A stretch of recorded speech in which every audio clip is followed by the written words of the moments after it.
Since we didn't have any money on the first film, I just sort of got a bunch of magazines on military technology and studied what it looked like and then created my own designs. So on the second picture, a lot of the design of the machines, the future machines, the Terminator endoskeleton and all that sort of thing was already done. Jim had done a couple of sketches for the first movie. It's just Terminator 2 had an A budget. And that included coming up with original devices and machines, weapons that, while being original, were sort of like cut from the same cloth. The thing that remained to be created was the T-1000. What I did was brought in a few artists that I'd worked with in the past and had them just kind of hypothesize what a liquid chrome figure would look like in various configurations. Some of the biggest changes occurred very early where, was it going to be monstrous? And there were some sketches like that where it had these ridges and it looked very demonic, but Jim wanted it more to go into the direction of just this very amorphous, very simple human form, which is what you see, when he walks out of the fire. It's a very simple representation of a man. The storyboard guy, or the visual effects artist, basically spends more time thinking about a particular visualization of a scene than the writer-director has time to. In reading the script, I would break it down to visualize what it would be, to come up with the best angle for the effect. I usually try to do 3 or 4 different ways once I've done what's in the script. The approach that Jim takes is, what is the best way this is going to work for me? And that eventually is the way you end up doing it. Because Jim has done so many action movies, he's very aware of the physical difficulties that will come up in numerous roles. And I think a strong consideration is always, will this actor be willing to do this, or can he do this? People might think that you don't need strong actors in an action picture because of all of the special effects. A Jim Cameron movie does have all of those special effects, but still is a character-driven piece and has wonderful characters. You've got to have good actors as they're playing against all the special effects. That's what distinguishes his action movies from other people's action movies. I remember that Jim said to me very early on, John Connor is an extremely important role, and I have got to have a young actor who is a professional who will hit his marks. I cannot be working with a new kid. I can't do it. And one of the problems is that this is supposed to be a streetwise kid, and a kid who was a bit tough, and we saw all of these professional kids who couldn't have any toughness, and when they tried to act angry or tough, it just looked ridiculous. It didn't look real, it didn't look believable. What I was looking for is a combination of a kind of a strength of character that wasn't necessarily a physical strength. I didn't want him to be just some little jock kid that looked like he could handle anything. He had to have a quality that needed protecting. This was in the summertime, and one thing that I ended up doing was going to camps, motocross races, and then we decided we would start looking, in addition to theaters, at some kinds of organizations like Boys and Girls Clubs. And it was at that point that we contacted the Boys Club in Pasadena. And then I started walking around, and there was a kid leaning up against the wall by the pool. This woman started staring at me, and I thought she was so weird because she just stared at me and smiled at me, and I'm just like, yeah. And I walked over to him, and he was snarling at me. And I said, you want to audition for a movie? A couple days later, we get a call. Remember that woman you talked to in the Pasadena Boys Club? And I'm like, yeah. And then she's, well, that's the casting director for Terminator 2. They want you to go up for the part of John Connor. And I'm just like, yeah! I went in for my first interview. Then I get a call later, and Mally Finn says, I want you to come out and try out with Linda Hamilton. So I went and tried out for it again and got really bashful and kind of shy, and I didn't do so well. And I almost got written off the list. It was exactly what Jim was afraid of, that he couldn't repeat things right away. It was terribly difficult. He was very nervous. Mally kept fighting for me, and she said, just give him one more chance. And I got an acting coach. We found this wonderful man, Mike Muscat, who came in and worked with Eddie for a while, and we brought him back. He came in and did the scenes again. I went in for my final interview, and I was really nervous. I looked around, and Jim's just like, you know, I could just see the look on people's faces. And then I just kind of just brightened up and did the part, and Jim lifted his head from his hands, and I left. And then right when I was getting in the car, Jim came out and he said, you have the part. At one of the first casting sessions, Jim said, we have to cast the T-1000 immediately because of the morphing and the process is time-consuming, and so we have to find someone right away. Well, I wanted to find someone who would be a good contrast to Arnold, and I wanted somebody who won through different means, who was extremely fast, agile, quick. He said the man should almost have a dancer's body, not like a gymnast, that's too muscular, but someone who's very powerful, lean, and light. He should look like he isn't a physical contest with Arnold. It's a different kind of power. I think I was lucky that Jim, from what I understand, wanted an unknown for it, so that there wasn't any preconceived idea or you know, something that they could recognize me from. And then when I went in there, I was just sort of tipped off that I was supposed to create some sort of an intense presence. And I started playing around with that with Mally, and there was something she saw, and she said, whatever that is, you know, whatever you're doing right now, why don't you keep that going, and we'll get it on tape. It's almost like it's about senses with him. You know, you feel that he's very in touch with the world and analyzing it and observing it, and that's very much what the T-1000 is about, because he's a perfect chameleon. T2 was one of the first. It was the only script I've ever read where I literally did not know how to do something.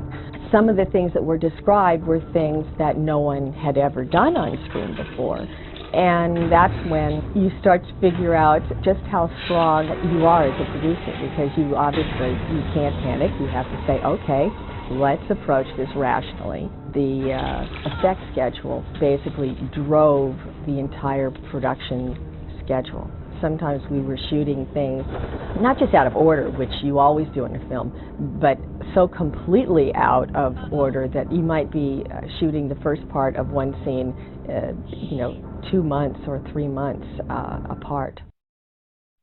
We begin breaking it down scene by scene, piece by piece, and deciding where we're going to start first. And there's always mixed in with that locations and initial concept meetings and illustrations. Jim carries with him an awful lot of knowledge about how he sees it, and already a lot of solutions about some of the problems. Steel Mills, first thing was just accepting the enormity of the space and then trying to make it all work. Sketches are very good for giving you a kind of a three-dimensional sense of what pictorially you expect to have, but you can't really move through a drawing. So, you know, in the Steel Mill set, we had models for that. We did models to give a sense of what the spatial relationship is going to be when you start plugging elements in. We use a viewfinder camera, a tool that Jim is very comfortable with. There's some directors that aren't as comfortable with models and such, but Jim very much likes them. Lets him walk away from a design feeling assured that what he has in his mind is going to be there when he finally walks onto the set. Started in July, only 3 months before we started shooting, with a physical trainer, Anthony Cortez, working out 6 mornings a week, 2 to 3 hours every morning.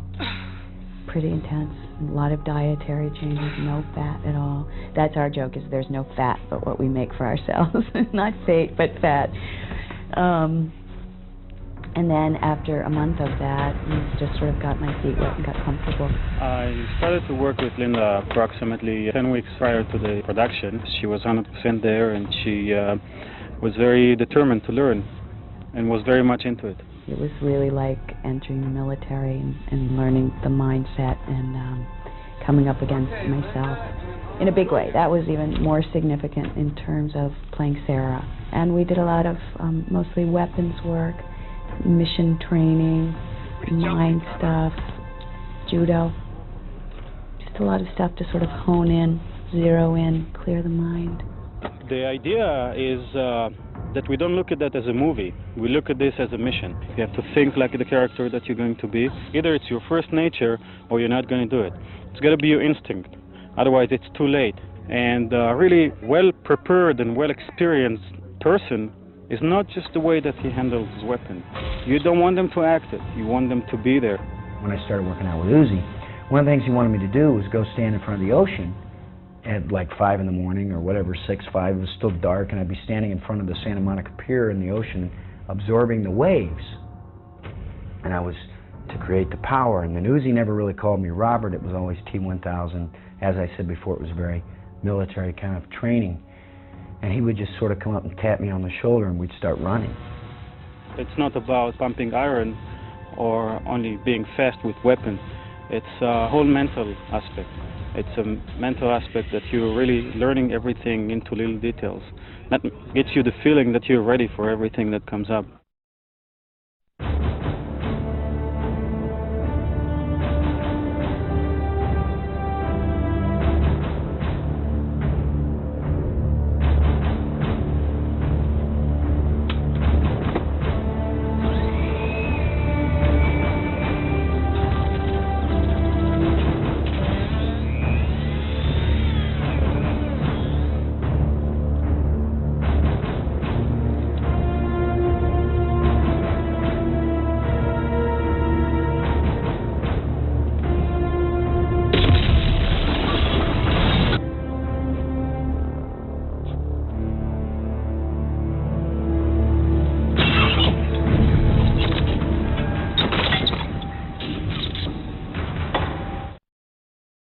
What we're doing with Arnold Schwarzenegger in Terminator 2 is by giving him this makeup, is assisting him by giving him a little bit more of the character of the Terminator to work with and help him with his performance as the Terminator, so that it's not just, well, let's pretend half of my face is blown away. It's there. Chrome skull on top of Arnold's face, and then skin on top of the chrome skull on top of Arnold's face, and have it finessed enough that it actually did not feel like a big build-up. It stayed very close to his structure and held up. So from a makeup standpoint, that was a major challenge. We would go to these drawers filled with appliances and pull out whatever we needed for the day. We constantly had to have running lists of what we will need, because the process of making one set of appliances takes half a day. To pour it, to cook it for several hours, to let it cool, then to pull it out at the right time. So if I had to call Stan and say, Stan, we need another dozen sets of stage 4 appliances for Arnold, I would need to give him a week's notice. 43 days I had to sit there for 5 hours each time and wait until those appliances were put on and the wires were put on so the eye lights up. I just remember I had approximately 5 people at one time working on my face and working on my head. It is a massive amount of work to put appliances on every single day. If you avoid one step, it can save hundreds of hours by the end of the picture. Usually Steve would work on one side of the face, I'd work on the other, and we would do a little do-si-do type of thing, where I would work with one color, he would work with another, and I'd say, you ready? And we would switch. And it really turned out to be quite a practical way to do it. Arnold would come in at 3 o'clock in the afternoon, because we were shooting nights. We would work on him from 3 o'clock until 8:30 at night. He would go out to the set, and we would film until 6 in the morning. He would come back in the trailer once everybody left to go home, and we would spend the next hour taking it off, because you can't just rip that stuff off. It'll tear the skin up a little bit. You have to be very careful taking it off. Holy shit. I need a vacation.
stunt coordinator's role is to actually bring the director's concept of the action to life.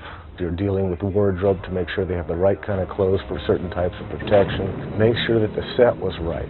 Make sure that it's padded here or it braces behind a breakaway wall or weakened a little bit over here. Make sure there's no slippery surfaces so where they can lose their footing. You're dealing with the special effects department, telling them what you need, cars built a certain way, what type of explosives you want to use. Stunts and effects work hand in hand. And Tommy Fisher, he's knowledgeable, he's safe.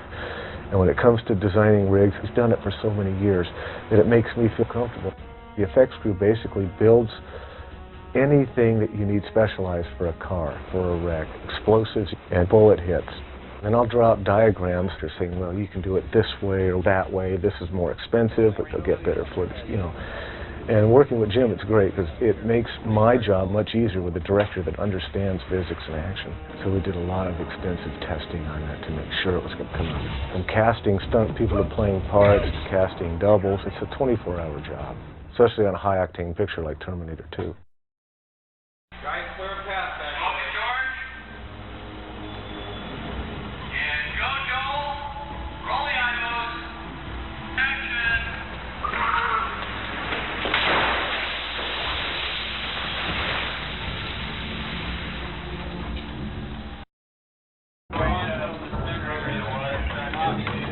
Take that out of the end. Put anything out of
Mr. Cameron are, very knowledgeable in firearms, and when he wrote the script for T2, he wrote it with these guns in mind. T2 is very realistic. I have never used this many guns in one movie, 20, 30 different types of weapons that was used. The total quantity of the weapon has got to be close to 200. Stenbridge is established since 1918. It's an old firm in the industry, and all we do is just movie guns. They are modified to fire theatrical blanks only, but in terms of safety, always treat them as a regular firearm. Treat them with the proper respect of a live gun, then no one will get hurt. Prop master and his assistant will pass out the safety equipment like face shields, goggles, earplugs, of that nature. I will usually talk to the actor, actresses, or the stuntmen or extras to ensure they know the operation aspect of the firearm. People who does not need to be there are usually asked to leave the set, so we have a safe filming environment.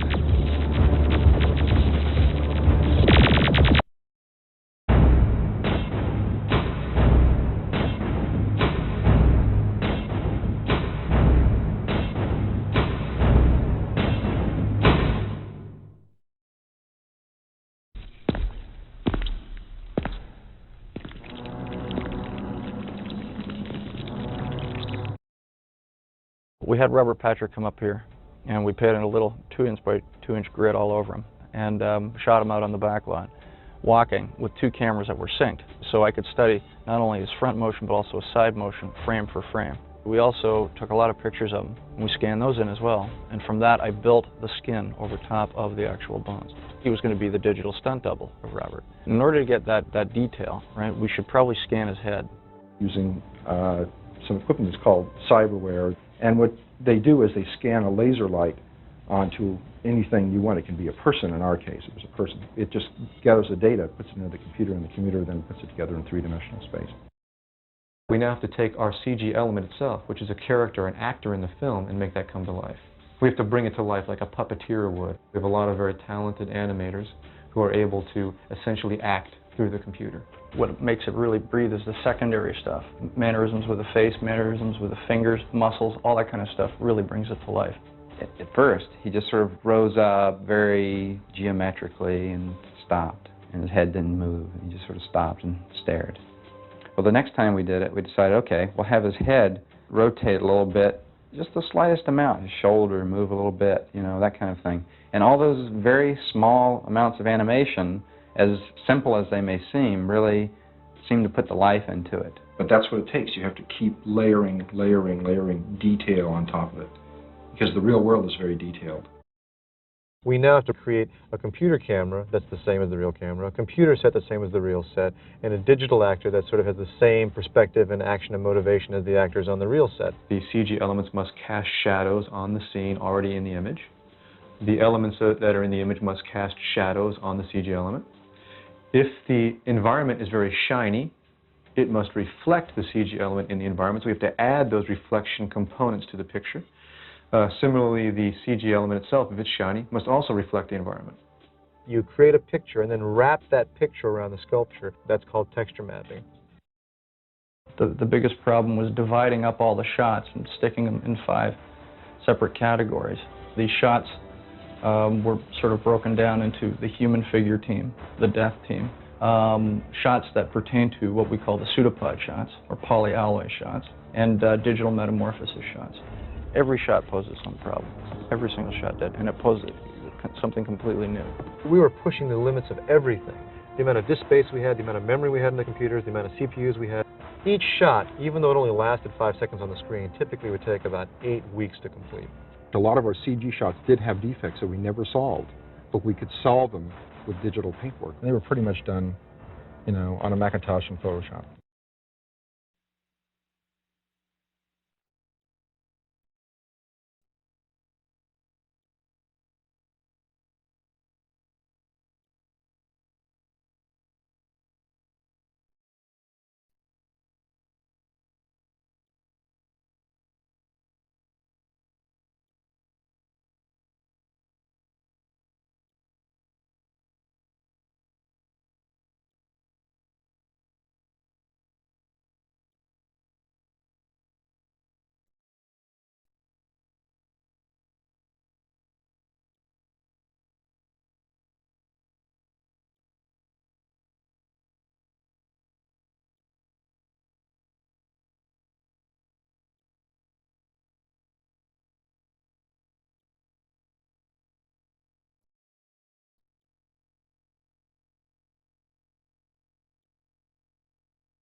It was very easy working with Jim Cameron on the show. I mean, he really knows just what he wants. He was very clear about what he wanted. He gave tremendous feedback because he's one of the guys around who's able to grasp the technology and then write material for it. The interesting thing about Cameron is that when he came in here with Terminator in the script, he knew what techniques he was going to use already, and he knew how he wanted to do the shots, even though no one had ever done it before.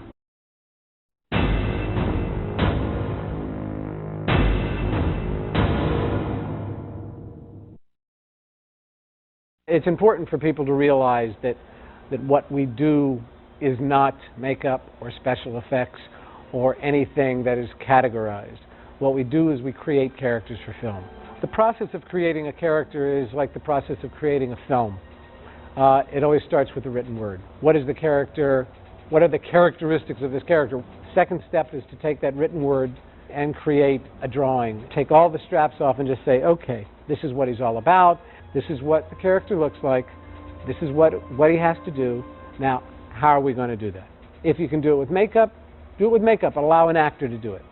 If you can't do it with makeup, ideally you do it with robotics because it's live. If you can't do it with makeup and you can't do it with robotics, then in comes the magic of the computer.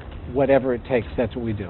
From the beginning, whether it was live action or composite photography or stop motion animation or miniature or computer effects, all of those effects were married to Stan Winston Studio effects. There was this wonderful marriage between Stan Winston Studio and ILM that allowed it to be this wonderful seamless blend of techniques, of robotic techniques, of makeup techniques, of computer techniques.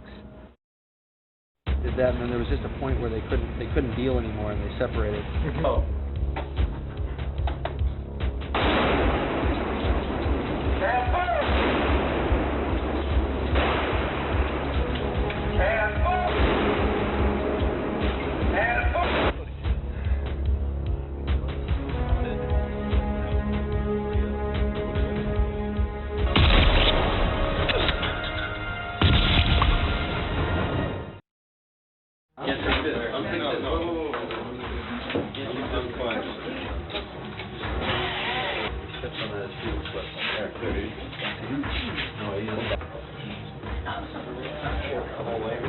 Anyway, I can't hide the thing behind this.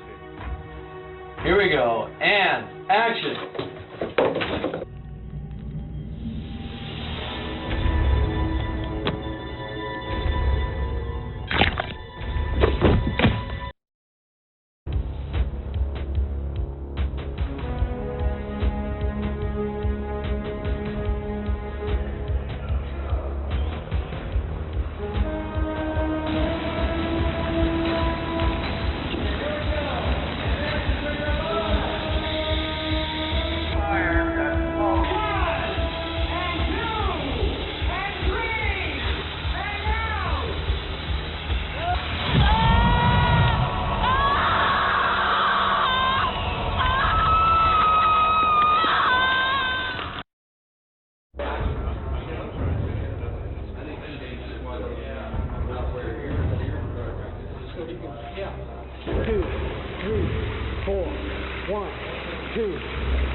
Jim actually wanted to up the scale. We made the models and the whole environment half again as big as the first time.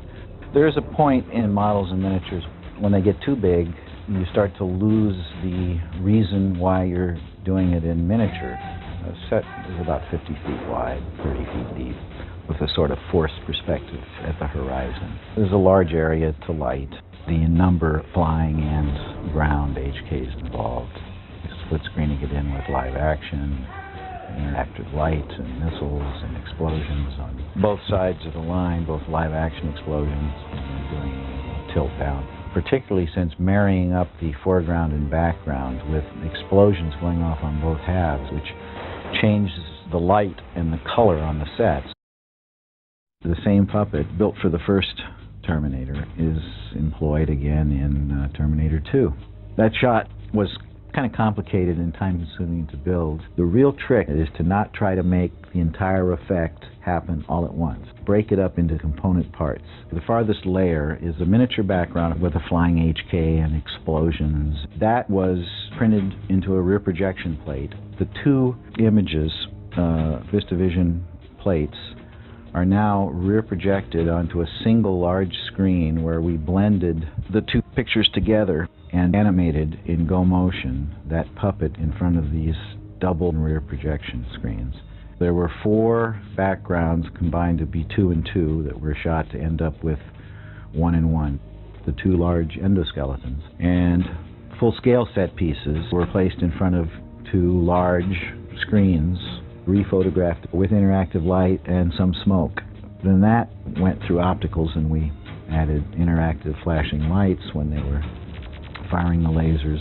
It's more complicated than you would think to really integrate it, and then no one knows anything was done, and then you've done your job.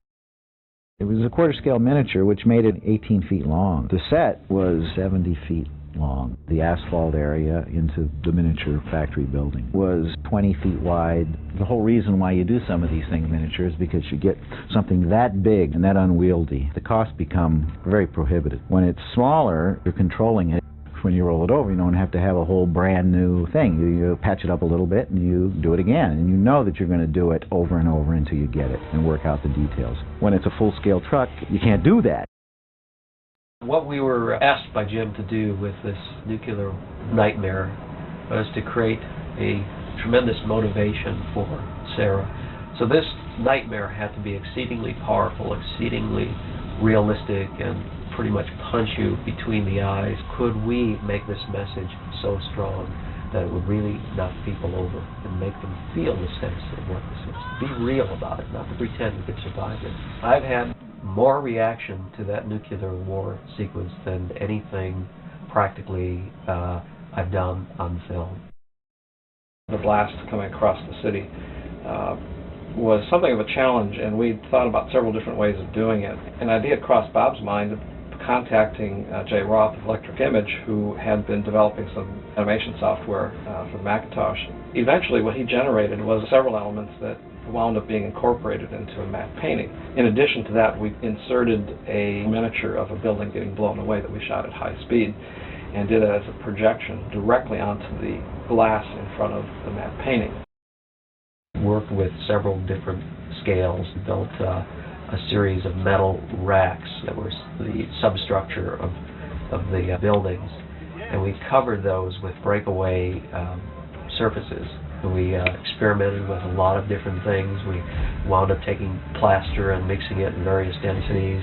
We found ourselves having to come up with materials for the insides of the building that could be mass-produced and assembled crudely but visually effectively. We found that Monte crackers were in the right scale for rooms. They had the little segment lines so we could break them up and glue them in, and they were cheap. We had balsa wood chunks, metal chunks, plaster pieces. We also found that various types of cereals like shredded wheat and cornflakes were spray painted because, again, that looks like broken masonry. Facing across from the miniature buildings about 9 feet away was a row of air cannons and several Ritters and E-fans. We found ourselves augmenting all of these with upwards of 25 or 30 cables attached to the back of the set. All these wires also pull the model apart internally. In addition, we layered in several exposures of particles blown across the frame with an air cannon. We essentially did 3 cameras photographing the entire setup at once. It was either 8 or 9 times that we did those over. The reset time seemed to average between 2 and 2.5 days. What we wound up doing was making a quarter-scale section of the steel mill and filling it with Maalox, white tempera, and some water. What we were looking for was a very white, thick liquid that would allow us to pull a mat and print back in a overexposed version of this white liquid through diffusion, so we would then wind up with this glowing sense of pouring material.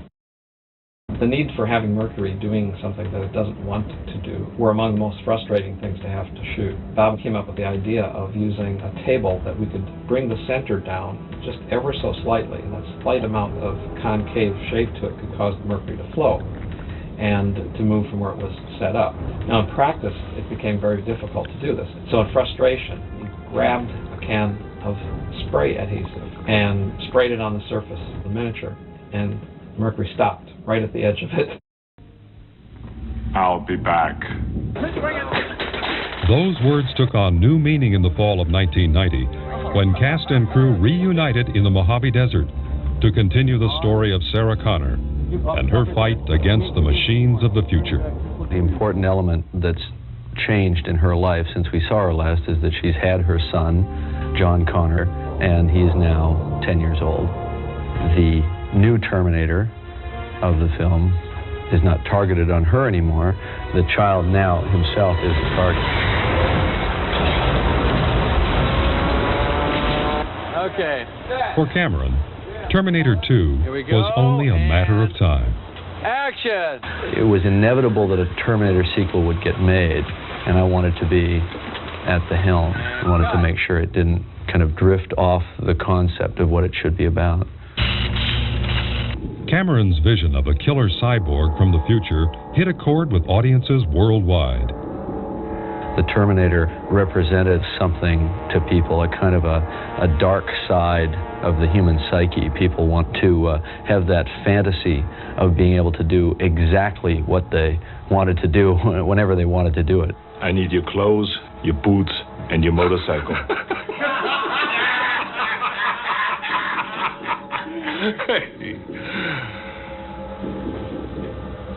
You forgot to say please. It took us all, I think, a while to realize that the Terminator had kind of permeated into the culture, and it just kept getting reflected back to me in so many ways. Arnold Schwarzenegger, the Terminator. Arnold was always a very strong force in trying to get the sequel made. I said to Jim Cameron, I said, you know, we should have an ongoing story because we're dealing here with such an interesting subject. I knew, instinct told me that based on the strength of the first film, that there would be another one. It's just, you're never ready. Several of the original Terminator crew returned for the sequel, including director of photography Adam Greenberg and Terminator effects creator Stan Winston. Sequel must be true to the first film, but yet it must be more than the first film. We have to give them what they got in the first, and we have to give them something new and fresh. And I think that's what we've done in Terminator 2. How can Arnold be starring in the sequel? A Terminator is built in a factory, and there's one after another, and they all look like Arnold. I guess it's just because he's cute. This Terminator, however, isn't just another pretty face. There's more sophistication to the way it will look, and bigger, much bigger things will happen on the screen. Action! Action, Arnold! CO2! For 6 months, Terminator 2 combined the efforts of over 1,000 filmmakers, shooting day and night throughout the state of California to capture the many action sequences of the script. The production actually changed the course of a river to shoot high-speed chases in the extensive flood control channels of Los Angeles. Roll, guys, roll! The tight quarters and massive filming equipment often paralleled the action of the scenes being shot. A defunct steel mill was resurrected by the filmmakers, recreating the intense heat and light of molten steel. Ironically, actual temperatures in the mill averaged 42 degrees, making it difficult for the actors to work up a sweat. And in Northern California, a team of expert pyrotechnicians staged one of the largest police shootouts in cinematic history. And action, Arnold!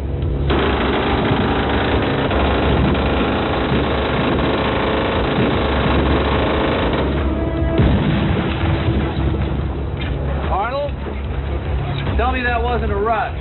Their crowning achievement, however, was blowing up a 4-story office building.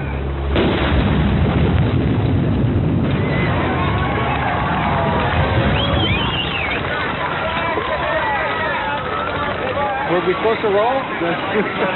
That was a rehearsal. I was waiting for your cue, Jim. Arnold and I working together, it's just like it was on the first picture. He's one of the most professional people I've ever worked with. He has incredible concentration. He takes physical direction like no actor I've ever worked with. And it's really a joy to work with him. Yeah, exactly. Really part of the shoot. It was before my method acting seminar. Although then, in 1984, he paid a lot of attention to the acting, he pays much more attention to the acting now.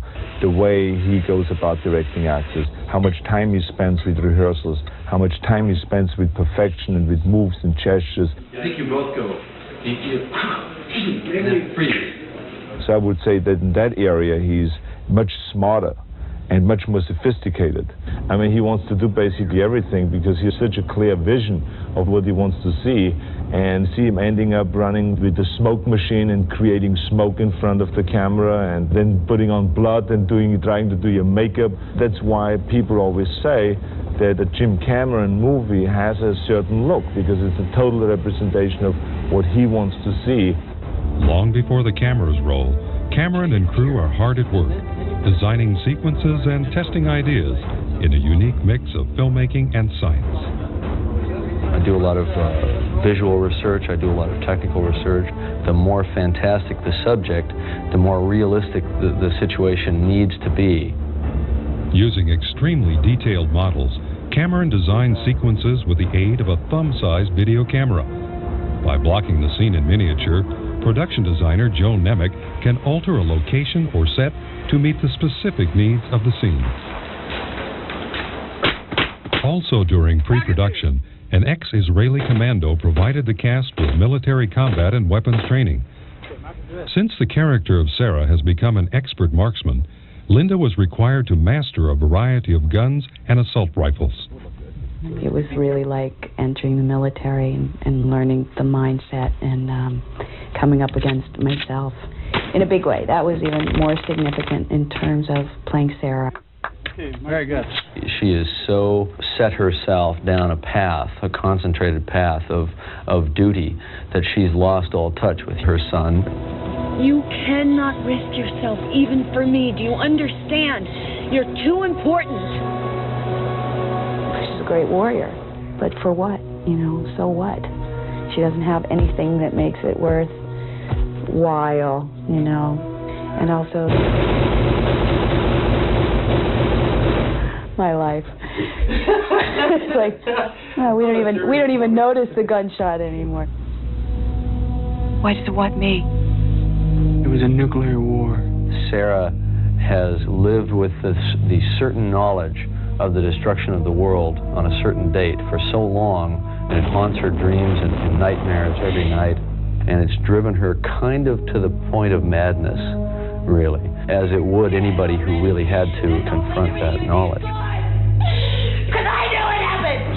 It happened! We experience the end of the world through Sarah's eyes, a process that called for the strictest sense of realism.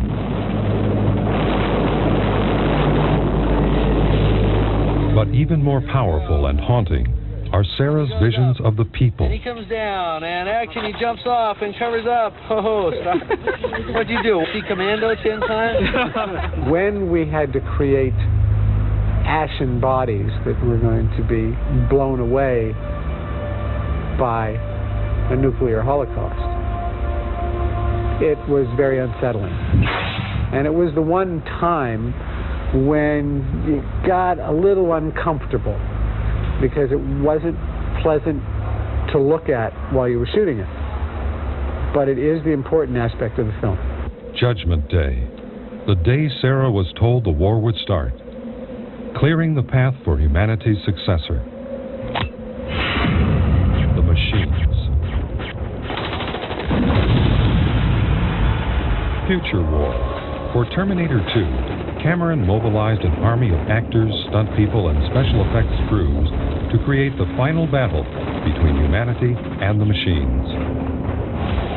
This battle took place on many levels in Terminator 2, as the crew executed one successful vehicle stunt after another.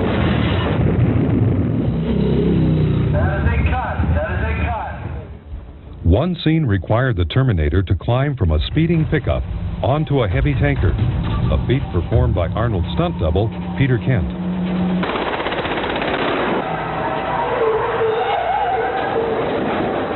After a successful spin-out, the truck was rolled onto its side and dragged by a team of tractors. Peter rode the sliding tanker like a surfboard.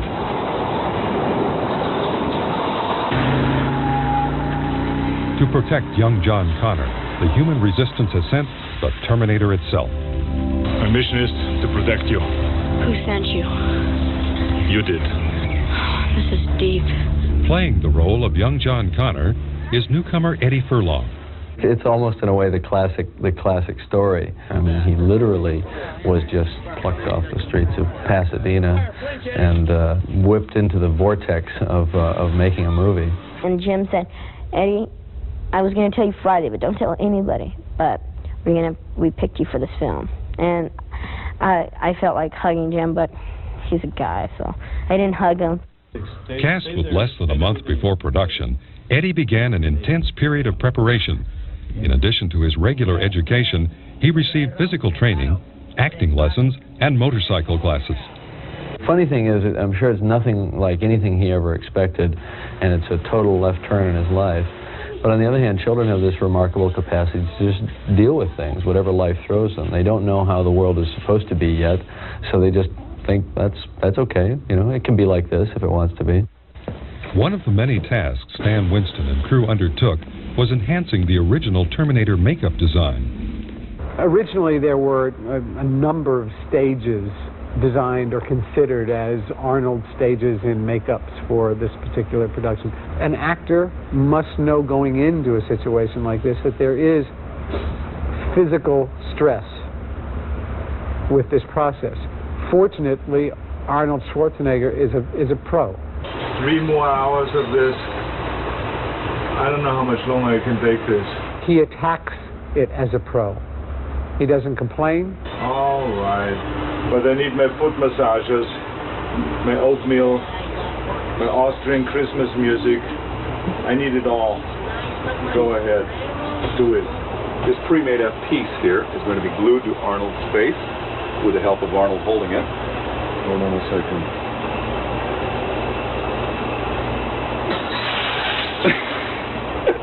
Okay, now, it's the glue we use. It makes these arms pop up and get all swollen. On days when the makeup doesn't turn out 100%, I just sneak by the camera and rub a little Vaseline on the lens, and then everything looks fine. But don't tell the DP that. He gets really upset.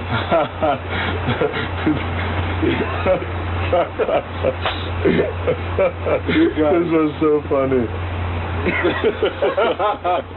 During the production, makeup artist Jeff Don and Steve Laporte and hairdresser Peter Tothball would transform Arnold into the flesh-covered Terminator an estimated 35 times, totaling 6 consecutive days in the makeup chair for Arnold. Not too much, because if you put too much blood on it, it doesn't.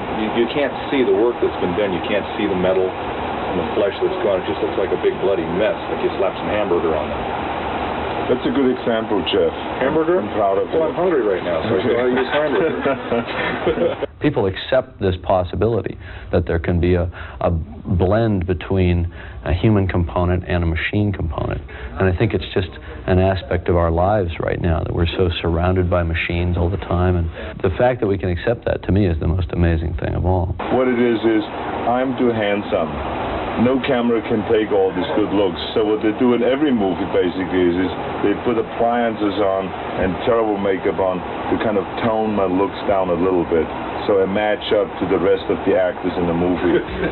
Tell me, Linda, what do you think? I'm a little too pretty too for this movie, so. All right. Wow!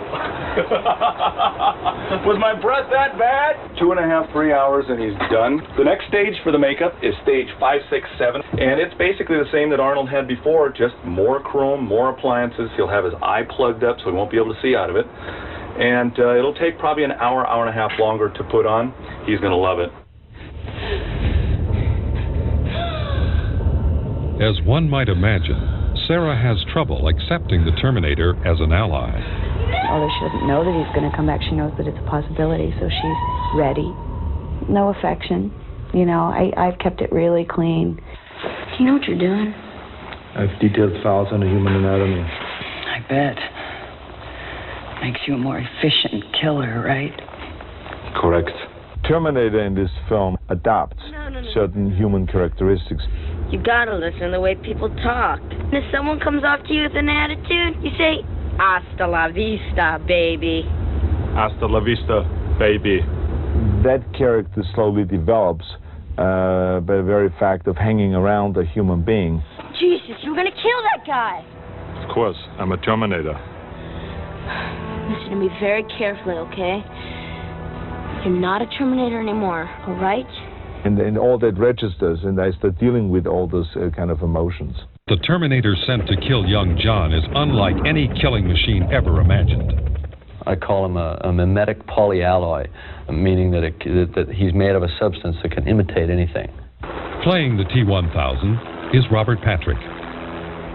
Jim was looking for somebody that was sort of a mixture between the Protector character, which was Michael Biehn in the first, and Arnold Schwarzenegger, which is the Terminator. And I think he was looking for somebody that could look like he could possibly just be a human, and yet could be a Terminator, could handle the intensity to be in a Terminator. Well, I wanted to find someone who would be a good contrast to Arnold.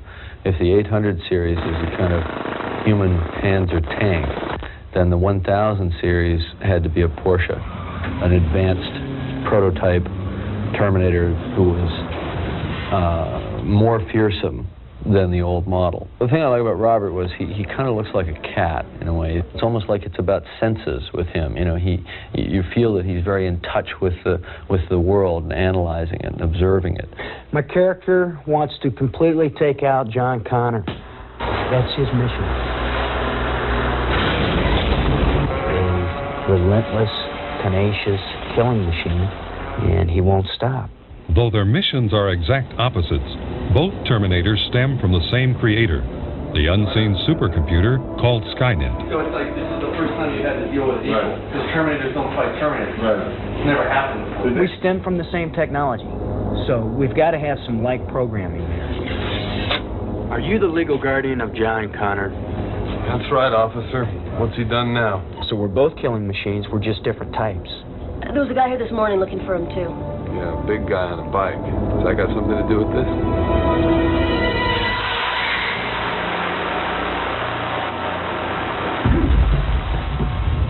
The new Terminator, really, with his new capabilities, is much more threatening.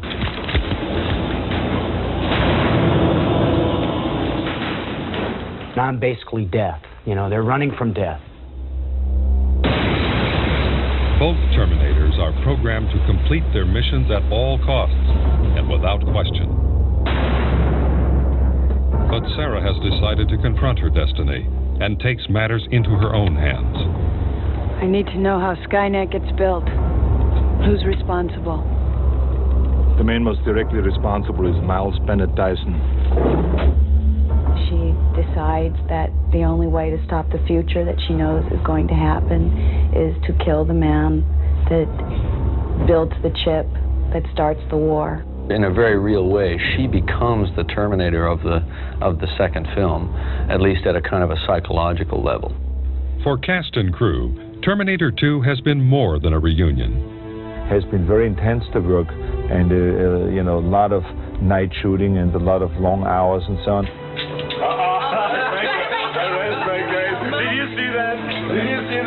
you just are whipping away because he's embarrassed. And I'm very honored and happy that I'm able to do the second one. In 1984, Cameron transformed Arnold into one of the screen's most memorable villains. 7 years later, the process is reversing itself. The Terminator is becoming a protector. Ultimately, the film is about the value of human life. No matter how inconsequential you may seem to others or even to yourself, your individual existence may have great value in the future. Grab it, go! Go! They have a job to do, protect her son, and they do it. In this particular movie, we had to duplicate every principal actor animatronically.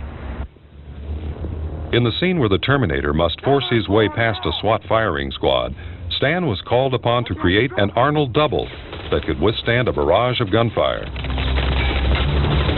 There's nothing that we can do that will actually duplicate living things. We can come close, but we can't do it exactly. It's incredible, huh? It's working good. It's working good. For this, considering the fact that it's going to be, we'll only be on Christmas. We are making animatronic duplications of living things. 2, 3, 4.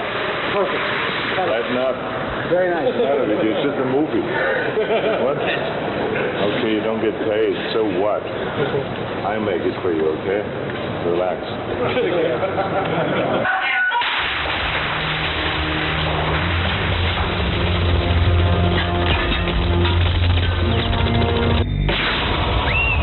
For Sarah's nightmare, Winston's crew designed and created several duplicates of Linda Hamilton, all of which were destroyed in the creation of the haunting nuclear sequence.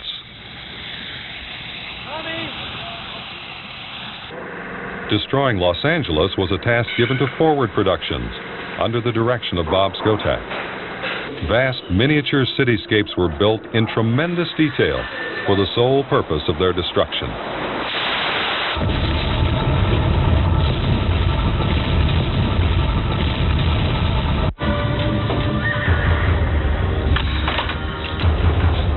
But the truly revolutionary effects involved creating the T-1000, the deadliest machine ever built. It just blew my mind to actually see it, and you go, wow, they've morphed you. You're a liquid mercury man. You're liquid chrome.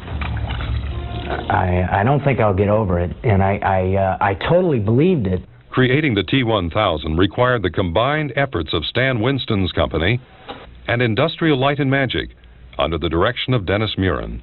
At the beginning of this show, Jim had the boards already done, and you have to start with storyboards. You have to know what you're doing at the beginning.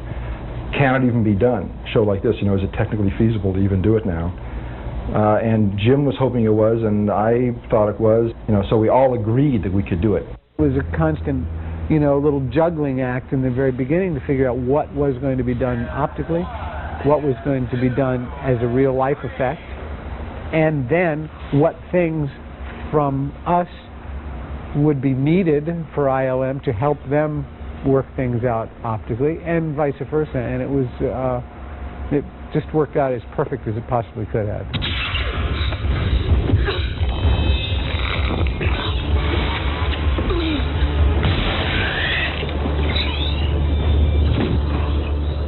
When the T-1000's abilities went beyond what was possible with animatronics, makeup, and prosthetics, ILM was given the task of creating the effects optically, literally redefining state-of-the-art for computer animation. Computer-generated images are a way of coming up with new effects, especially when we've been doing traditional effects for 80 years. And you're starting to see, I think, a lot of sort of the limits of traditional effects, sort of the, it's very hard to use the same tools and do the different things all the time. Dennis and I sat down and conceived the process, and we sort of decided to concentrate on the Robert Patrick form, because Robert is the T-1000. We decided we're going to study his body, we're going to watch his movements, we're going to find a way to capture his quality, the way he walks, the way he runs, the way he behaves, the way his body changes shape. And that was, for us, was going to be the key that drove our visual approach to the whole T-1000. At the making of the models, the studying Robert Patrick, we got Robert, and he was up here, and we painted a grid on him and shot a lot of footage of him, and we could see how the grid moved as his muscles moved and his bodies moved around. That was way back in the beginning of the show.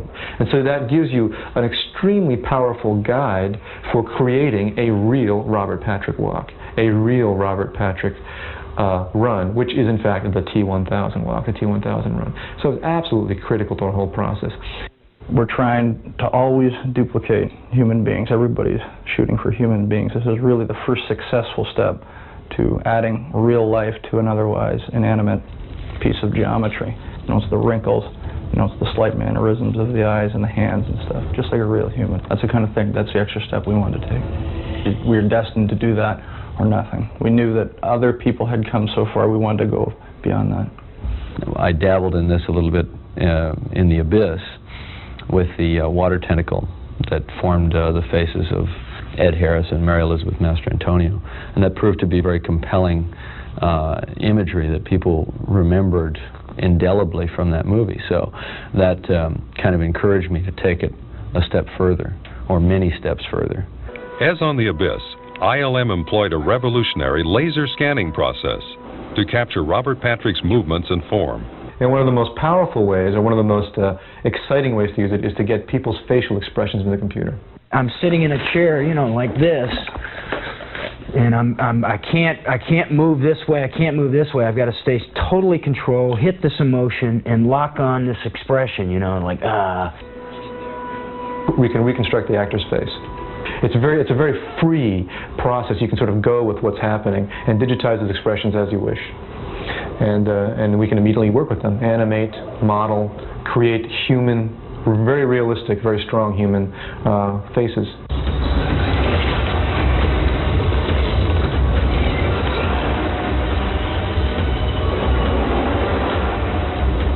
Get out. I mean, we work on this stuff, and every day, you know, we still have not lost the spirit of amazement when we see what's coming out. It's new, and that's what's necessary, is we can't have a sequel and just have it more of the same. There's some wonderful new surprises in Terminator 2. Bringing the T-1000 to life has been a group effort. I knew I was in good hands, like with ILM and Stan Winston. I knew I was working with the best of the best, and I'd just like to thank them and the crew and my cast members. I was wondering if you could tell me, I mean, if you know... Know what? Well, if you know where it came from. You know, I asked them that very same question once. You know what they told me? Don't ask. There's so much unexplored territory, and it seemed like the ceiling was so high, it was out of sight. Because I remember we went through all kinds of gyrations trying to figure out how to do this darn water weenie. T2, in my mind, is sort of the breakthrough film for computer graphics. If you're not an artist, don't expect the computer to do it for you, because it ain't gonna do nothing. The computer does nothing. It's a tool. So what's your story? As an aficionado of visual effects from my fan days, even before I became a practicing filmmaker, I was always trying to stay abreast of what was being done in visual effects. Star Wars and motion control had really pretty much revolutionized visual effects. But then during the 80s, you saw CG really starting to develop, but it was always kind of a niche thing. It was used for certain types of animation that couldn't be done any other way, and it hadn't really been integrated into the mainstream of feature production. A lot of stuff had been done up till then. It was only partially successful or a very small number of shots or whatever. When I started at ILM, what the computer graphics department was being used for was for stylized, non-realistic things. We were still a long way from CG becoming an important player at that point. The company needed something to gravitate around, and that we could sort of prove the technology is either going to go somewhere or it isn't. Well, as we began to work with computer graphics, it became apparent that almost anything that you wanted to do with it, there was a way to do it if you put enough time and effort into it. There were kind of clues it would work, and there were plenty of people to say it wouldn't. And whenever that happens, I found that to be a sign of something. We were in uncharted territory now, making up history as we went along. When I wrote the sequence of the pseudopod in the abyss, I just saw what it should look like in my head, and I would do whatever was necessary to make that happen. We explored a lot of different ways of doing it, and we kept coming back to computer graphics animation as the most likely solution, but in a sense the scariest one. Well, the big break for us on The Abyss was having a filmmaker who was willing to take a sort of substantial sequence and trust that, okay, we're going to do computer graphics for this. We're going to try a kind of relatively new technique that no one had really tried to use in this way before. They had been doing enough R&D that they were ready to make the leap. They were ready to integrate a character in that way, and so they showed us some proof of concept, and we were off to the races. We were doing a film with The Abyss that was highly realistic in terms of the research and the production design, the sets, the actors. I mean, we certainly didn't pull any punches in terms of the attempt to do dramatic reality. So integrating a computer graphics effect into that was pretty scary because it had to look real. And not only had to look real, it had to look stunning. It had to look mind-blowing. So the bar was set very high. Jim's one of the rare people to be able to work his script and direct his script around available technology, and to be able to sort of see the next step and take a chance on it. He's always a risk taker, and was being someone who would understand that it was going to be hard to do. I recall it being sort of 10 or 12 months of hell getting these shots done, and it was like pulling teeth because the render times are so horrendously long. Our entire computer graphics department had 900 megabytes of online storage. That was it. And we had to do the entire show with it. So much had to be learned about refractive ray tracing and surface reflections, and how you animate, and how you take the facial data from the actors, which was done by laser scan, and how you animate with that, and how much of it is keyframe animation, and how much of it we actually had the actors do themselves. So there was quite a bit involved in it. John Knoll came along with Photoshop, and it wasn't quite out yet. The Abyss was the first feature film that Photoshop was used on it, and I spent a bunch of time in this very early version of Photoshop, pasting all these things together, making these nice, just seamless reflection environments. Another thing that I did was for that first digital composite in The Abyss with the door closing on the pseudopod and falling down and splashing on the floor, we had to have animated rotomats that had to be painted with soft edges, and I ended up just painting those in Photoshop. It's digital comp that's all put in there, and just goes right by the audience. But it was one of the few examples up till that time of all digital shot, and it brought everybody up to sort of a new level.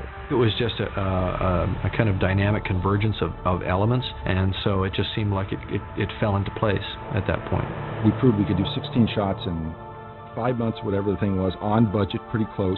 That was unheard of, to be able to do something like that. And it was an image that you could tell just by looking at it that couldn't have been done with stop motion. It couldn't have been done with, you're seeing something new, and there was something very exciting about that. You're telling me that this thing can imitate anything it touches?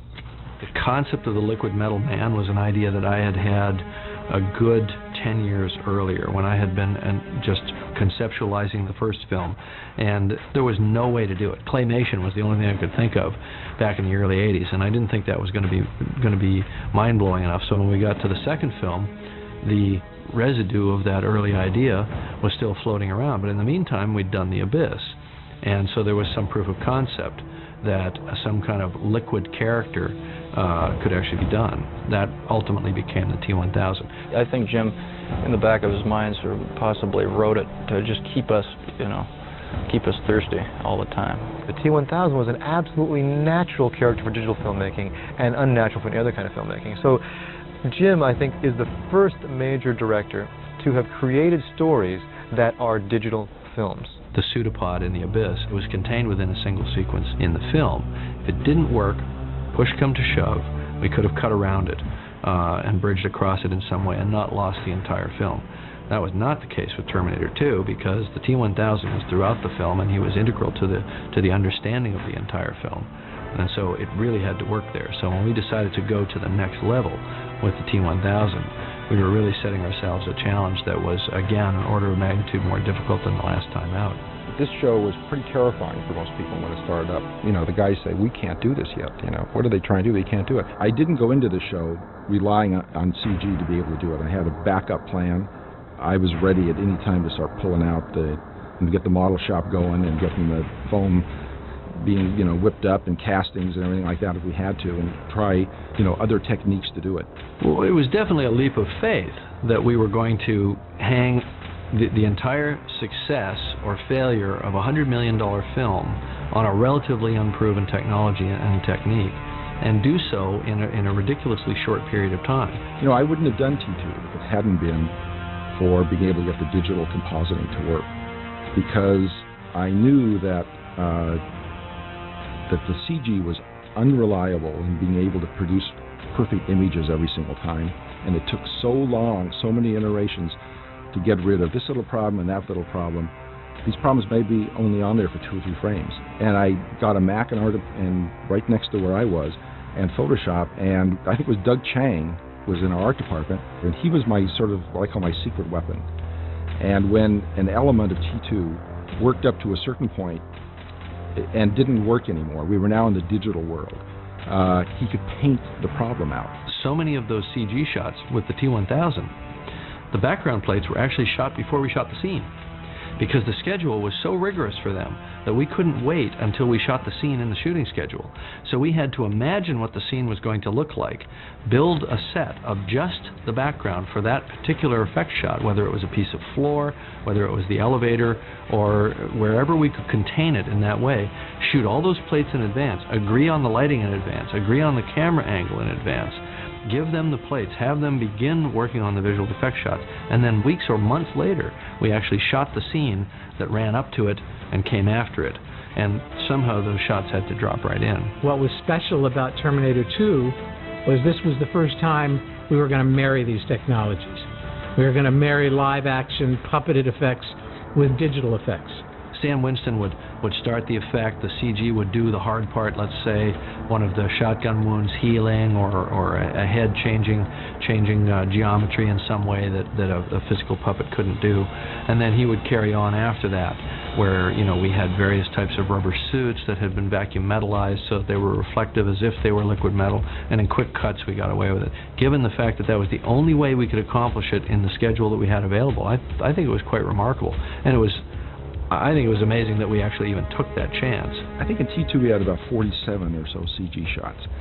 And yet the memory that people have of the film is a lot more than that. You know, well, it had some Stan Winston work that was just amazing, and it's the whole lead up. It's Arnold. It's, you know, Robert. It's everything that Jim did. The whole thing coming together, and then our effects in it.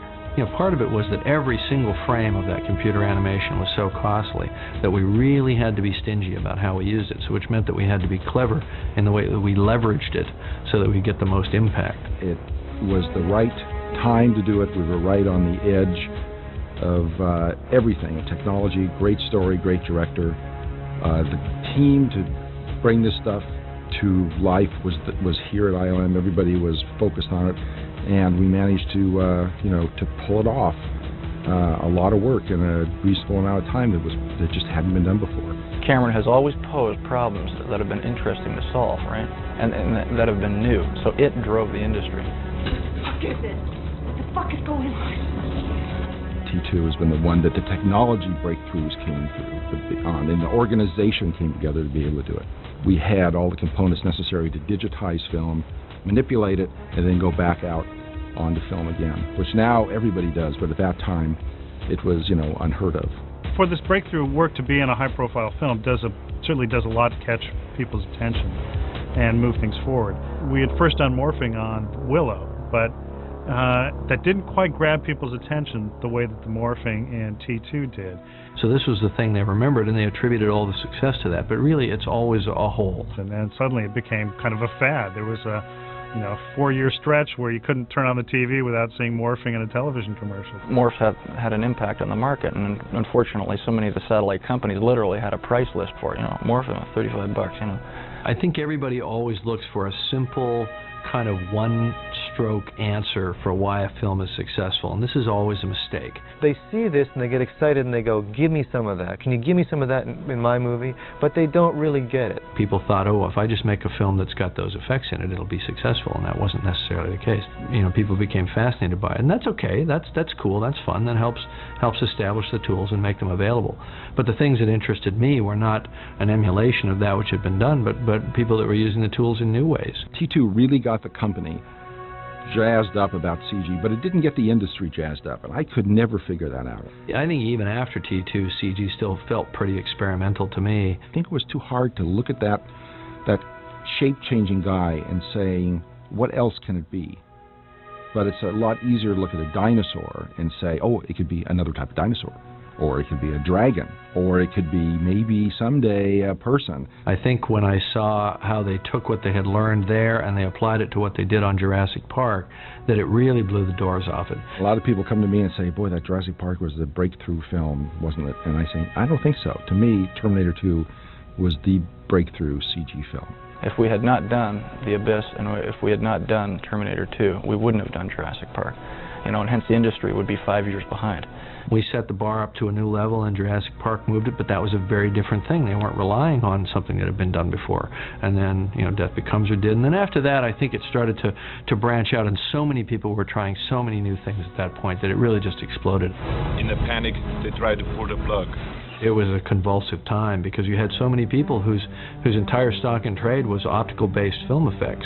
The CG work we were doing was so foreign to everyone here that was kind of like its own thing and didn't really threaten anybody. But the digital compositing got a lot of people really worried. There was a kind of big startup torque to getting the new computer-oriented digital composite people to really understand the tools that they had. What T2 was is it gave a lot of people an opportunity to see how hard it was to do photoreal work. Just because people had this tool set and this software didn't mean they understood anything about composite. And they may not have the observation skills to be able to recognize when something doesn't look right when you cut it into the movie. I found a whole bunch of really, really smart, stupid people who understood, you know, code and understood higher math and understood software at a level that I couldn't begin to comprehend.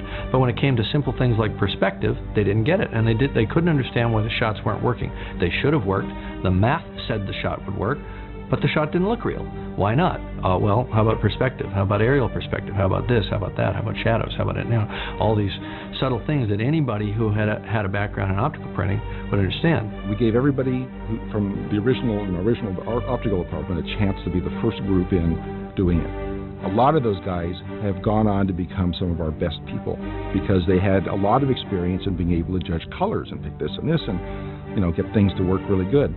Years of experience in that, and that has been a real advantage to some of the newcomers that came in. On the other hand, the people that did opticals didn't want to learn or were slow in learning, so you had this gap in technique that became really obvious really quickly. Every time there is a new technology, there is a paranoid faction of less than brilliant artists who feel that that's the end of their career, who don't understand that art never dies, that technology will go on and serve art, but art never dies. Stan, to his credit, is one of the sharpest people that I know. And when the digital stuff came along, instead of getting afraid and clenching up and feeling invaded by it, he just leaped right over that fence and started embracing it right away. I define myself as someone who wants to create characters. And I want to use whatever tool it is to create the most memorable character there is. And the first thing he did was start putting in a bunch of workstations at his facility. Now here's a guy who does rubber and hydraulics and all that, but he wanted to have this other capability as well. The brilliant people in the field, the people like the Jim Camerons and the Steven Spielbergs and now the Peter Jacksons who understand the art of storytelling, use all the tools because it's foolish not to. When Terminator 2 came out, and I saw that in the movies for the first time, I realized that as a filmmaker I had to get involved in this new technology because otherwise I was going to be left behind. I mean, this was an incredible tool, you know. I think it really opened it up to an almost infinite horizon. It gave us ideas, took us in new directions. I mean, things we would have never... The more processes that you can do in the digital realm, the better off you're going to be because there's no degradation, there's no generational loss, There's no scratching and dirt and the elements. Before we used to edit image to image. Now we edit within images. And that's the ability to blow up and move and add camera movement and take out scratches and take out objects that you don't like in frame and take elements from one shot and put them into another shot and merge two takes together. All of these sorts of things that can be done. There's no such thing as pure sound. We don't hold a microphone out and record what's happening on the set and call that some sacred document that then must be preserved all the way through to the end. The second we get that production sound, we start trying to figure out ways to make it better. Putting in sound effects, putting in music, cleaning it up, doing ADR. A lot of the dialogue is post-loop. Why would we think of the image as any different than that? Why would we think of the image as something that's fixed in amber at the moment that it's photographed, and when it could be manipulated after the fact, as an artist would continue to overpaint a painting? It's an iterative process. It's constantly getting better and better and better, up to the limit of your ability to see what's wrong and manipulate it and make it better. You know, before the digital technology existed, you could imagine all those things, and then the compromises would begin at that point. Okay, I can imagine, you know, 1,000 soldiers storming the castle.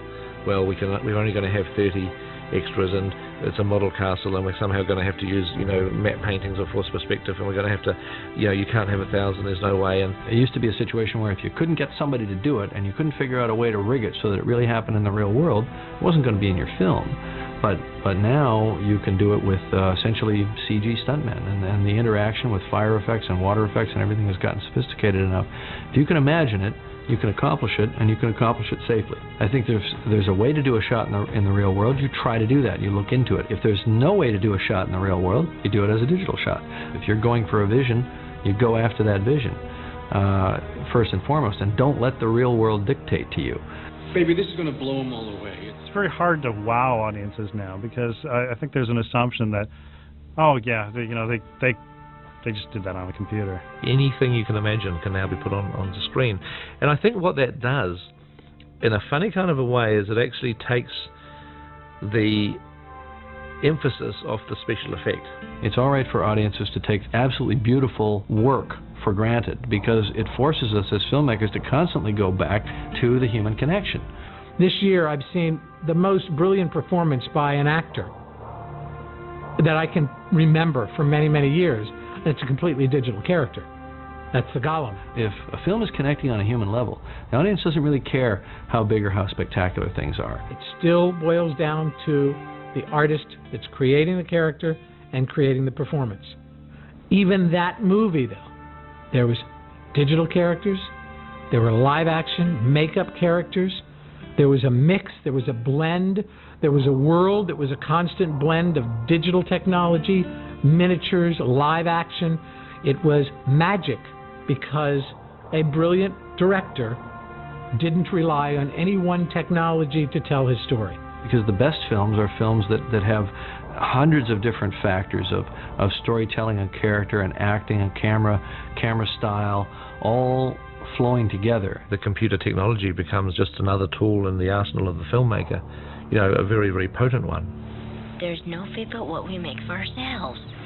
With these advances in speed of computers and sophistication of software, you don't have to have a lot of money to start doing this stuff. You can buy, you know, $40 worth of books at a bookstore and a couple of $1,000 in programs, and it can be one person, you know, working at his home doing it. It enables anybody who's got an idea to be able to get that idea out. And a lot of guys can, you know, can start on a Mac or a PC or Linux and come to us and get employed, or they can even do it, you know, in their own living room. So yeah, it's been, I think, great for the effects industry that so many people have had a chance to dabble with this stuff and be able to demonstrate their talent. Because anybody can use this technology and anybody can put these images up on screen. It's not new and original anymore. It's there for everybody to use. And so therefore the emphasis goes back on how you use it. The tool isn't as important as the result. And as a filmmaker, I'd love to have the tools be cheaper and more democratized. And I think that just actually swings the arc back to storytelling again.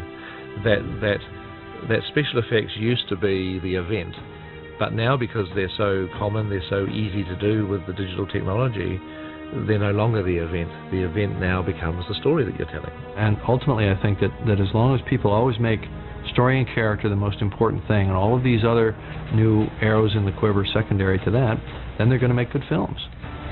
Who's responsible? I think Jim deserves a tremendous amount of credit. First of all, he had the vision, the imagination, and the creative ideas to write stories that use the expanded palette of digital filmmaking. Jim Cameron is the ultimate pioneer in this arena. Not taking it away from anyone else, but Jim Cameron made the breakthroughs. What he did here is essentially open up a whole new can of worms for the entire industry, with Terminator 2. I think that the issue is don't stop questioning and don't stop trying to figure out ways to push the ball further downfield. Every show that you do, you're presented with some sort of new problem that needs to be solved. And once that problem is solved, it's available to all the other shows that follow. A lot of them have come from just a few people with really sharp ideas, then leading all the other folks or showing the other folks sort of a way to do it. And everybody, and it changes. This person comes up with a great idea, and this one does here, and this one does here. And I'm just glad that, films like Terminator 2 kind of inspired me to get it going when I did, because it's really ultimately led to a growth of knowledge and experience that enabled us to do Lord of the Rings. I mean, we could have never have even made that film if we hadn't been where we were at that time in regards to our CG experience. People caught on to it and started doing some really pretty remarkable work, and we've never looked back. I mean, let's face it, as an industry, when you see something better, you glom onto it. You don't have to go out and sell it. People will find it. Back. The Ritter can you? We always go immediately after the plane. What's your first shot, kid? Woo! First of many. Yeah, action.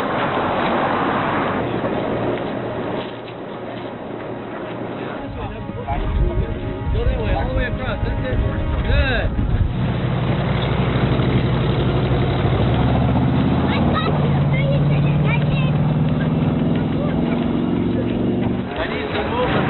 Over to the stand. Take the guy in the check shirt.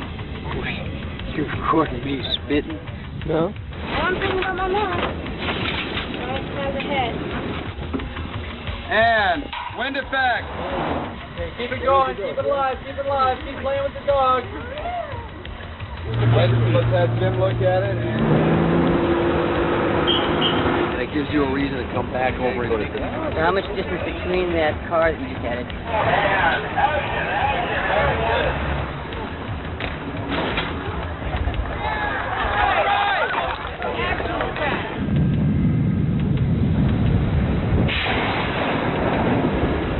I knew that was going to happen.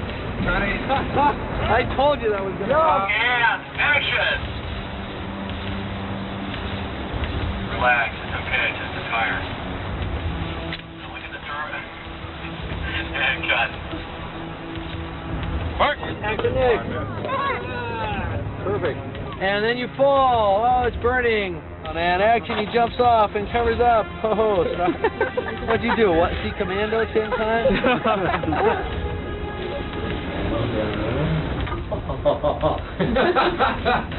Happy camper. Now, if Arnold starts dancing again, it's really stupid that we can blackmail him with, get the camera on him right away. All right. Let's bump it up and shoot it, huh? Do you want me to say you'll be back? Are you going to be back or what?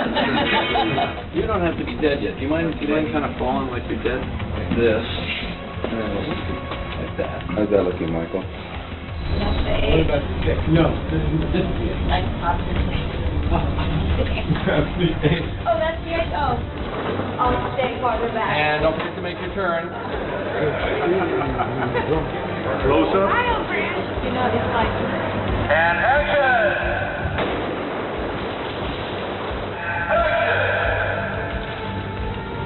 I got it. Thank you. This machine is merciless. Pretty lame kickers, man. You're not going to give this to Jim Cameron, are you? They want a rebate. No, I don't need that. Okay, guys, listen up. Out of pass! Trying to fuck her up as you get close to that lift there?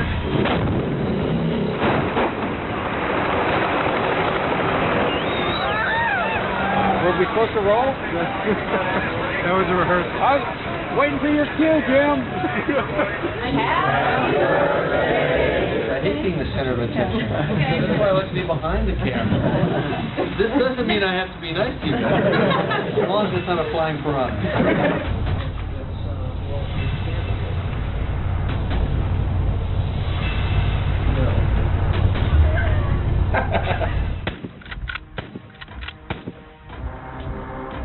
Rifleman, Chuck Connor would be proud.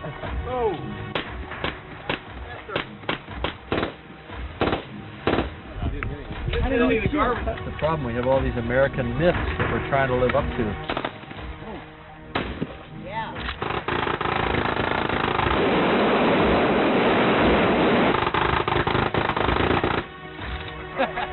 That was fun. It was really fun. Arnold's gonna love this.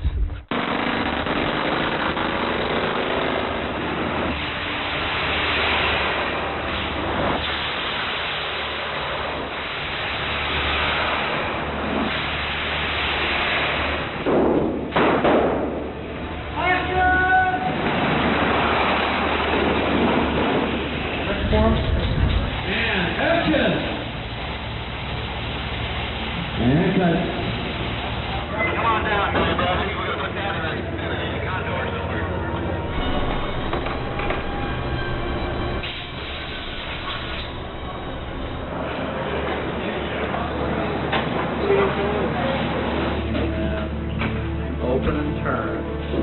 It reminds me a bit of the moment in The Salmon Moose.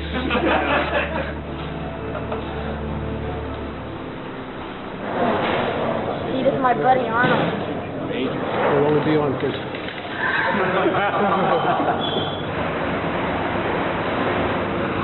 Nice look, Rob. Cool, huh? Yeah. You have to learn to do that, to point, to use your muscles. It's right over there's the bathroom. Yeah, over there. And really hit the flex. Really hit the flex. Yeah, like this. Yeah, it's the bathroom. And then you go down for the shoelace tying. Exactly. That's right. Exactly. No camera can take all these good looks. So what they do in every movie basically is they put appliances on and terrible makeup on to kind of tone my looks down a little bit. Well, 2.5, 3 hours and he's done. It'll take about a half hour to take it off at the end of the day. Thank you, Peter. How's the hair look? You schmuck. The next stage for the makeup is stage 5, 6, 7. He'll have his eye plugged up so he won't be able to see out of it. And it'll take probably an hour, hour and a half longer to put on. He's going to love it. I don't know how much longer I can take this. All right.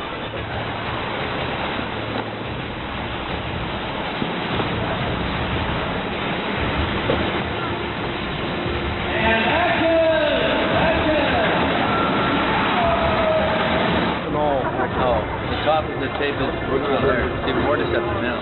Go ahead!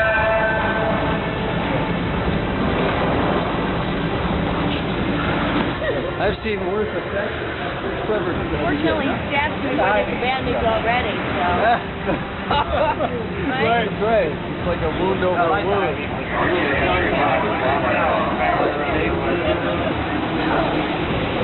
Turn around.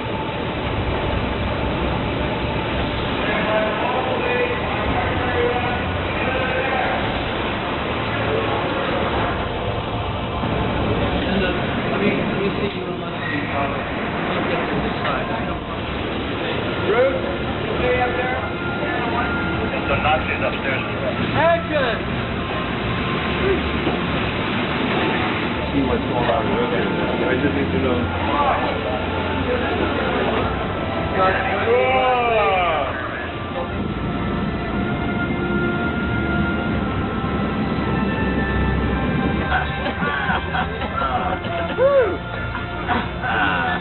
Shut up.